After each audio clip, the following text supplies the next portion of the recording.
Depuis ce jeudi 30 mars, Place est la capitale du Made in Cameroun. Cet hypermarché abrite en effet la première édition de Place of Made in Cameroun, un concept qui vise à réunir les artisans locaux autour d'un espace, afin que ces derniers présentent au public camerounais et étranger la richesse du savoir-faire local. Jean-Pierre Mbanga est à l'origine de cette initiative et en dévoile les contours. Le concept de Place of Made in Cameroun est une plateforme qui vise à promouvoir le savoir-faire local dans sa diversité, pas seulement sur le plan économique mais aussi dans la culture. Et le but de cette activité est non seulement de sensibiliser mais de recruter aussi de nouvelles personnes qui font des innovations, de les présenter et de montrer de quoi est-ce que nous sommes capables. Placé sous le thème de l'enjeu de l'import-substitution pour une économie compétitive, cette action veut servir d'impulsion à une nouvelle dynamique. Les crises récentes qu'a connues le monde ont montré la fragilité et la dépendance de notre pays à l'importation. Vu la crise de Covid, on a vu également l'invasion russe en Ukraine et on a vu à quel point nous étions dépendants des produits étrangers et on a vu quelle a été la conséquence de ces deux crises, c'était l'inflation.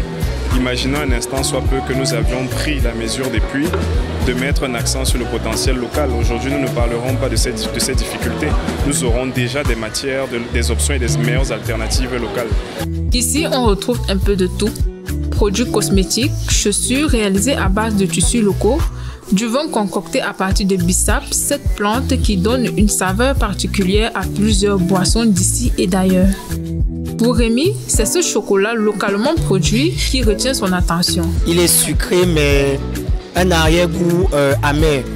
Pas amer de chez amer qui signifie mauvais goût, mais qui signifie cette substance-là qui caractérise le cacao.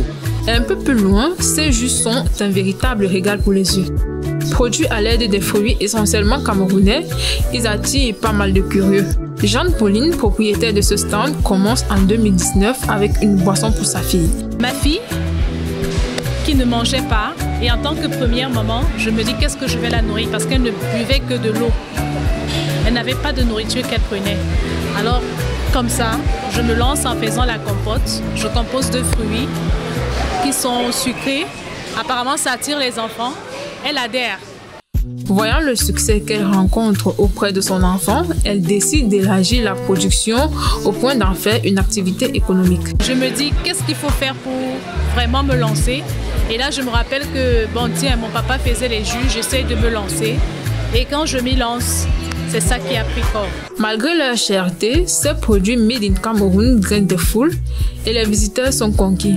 C'est le cas de Franck. Pour nous, consommateurs, c'est une bonne tribune pour pouvoir rencontrer ces personnes-là qui sont à l'œuvre de la promotion des produits de chez nous.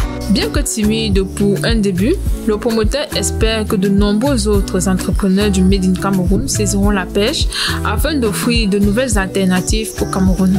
On aimerait bien que les autres également se joignent à ce mouvement parce qu'il ne profite pas seulement à nous. Si on a plusieurs personnes qui se lancent dans l'entrepreneuriat, essentiellement c'est profitable à tout un tissu économique, des prestataires, des transformateurs, enfin les acteurs du secteur secondaire mais aussi du secteur primaire. Ce concept qui est à sa première édition connaît la participation d'une trentaine d'exposants, lesquels voudraient réduire le taux d'import camerounais grâce à leurs produits.